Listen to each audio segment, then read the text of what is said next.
Hello, everyone. These are the lesser known news stories of the Ukraine war for July 14th, 2025.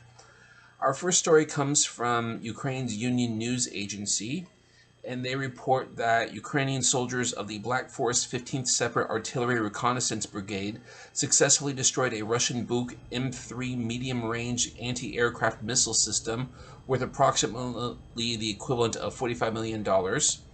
The location of this strike was not specified in the article, but the article also explains that Ukrainian defenders also recently destroyed a rare modified BTR-80 armored personnel carrier vehicle.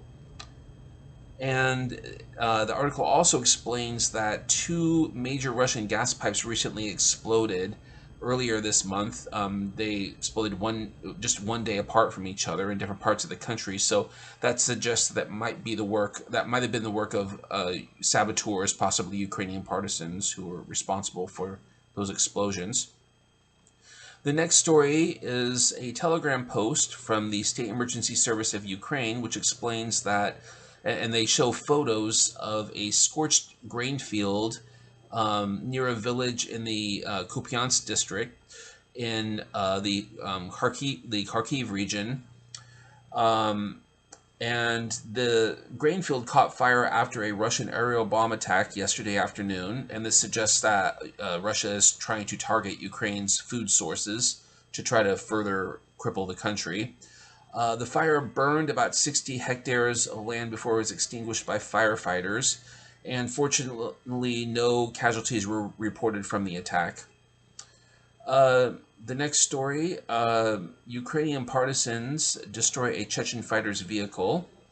And this comes from the Atesh Ukrainian partisan group, which they work to oppose the Russian invasion and the occupation of Ukraine, of parts of Ukraine by Russia. And they explained that one of their agents destroyed the vehicle that Chechen fighters were using in the Mariupol region. They had parked the vehicle at outside of a residence in Mariupol, and were sleeping for the night. The home that they were sleeping in probably was appropriated from one of the residents in the city after the Russian occupation began. And the agent who set fire to the vehicle managed to flee the scene and disappear into the night without being caught. And the Telegram post also stated that this is a quote from the post: "Your illegal stay here will be punished by all available methods. Mariupol is Ukraine." And then another story now. The Moscow Times reports that Dutch and German intelligence agents have learned that Russia is increasing its use of chemical weapons to attack Ukraine in the ongoing invasion. And during their investigations, agents say that they were able to identify the use of chlorpyrifos uh, some of the Russian chemical weapons, and this chemical compound, which is commonly used as an insecticide and fungicide, can be deadly to humans if it's used in high concentrations in enclosed areas. And the intelligence agents also believe that tougher sanctions need to be imposed against Russia to try to hinder the production of chemical weapons.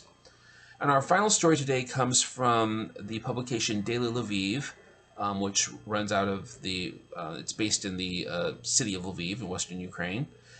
And they report on the announcement from Lviv City Council that local business owners can apply for vouchers to receive monetary compensation if their businesses were damaged by Russian attacks.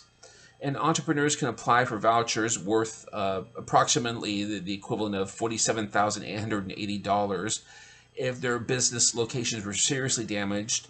Or they can also, for more minor damages, they can apply for vouchers worth it's roughly the equivalent of almost $12,000 to fix their businesses if for business owners whose businesses only sustained more minor damages. And this is kind of a reminder that even though Lviv is farther west in Ukraine, it's near the Polish border. I visited there 2 years ago. It's been spared from much of the destruction of war because of its location. But this last weekend, as many of you probably heard, there was a major Russian aerial strike on the city, and which damaged a university and some of the other buildings in the area. And actually, it occurred about a mile from where I stayed when I was there. So, and it just proves that Ukraine is not completely immune to the horrors of war.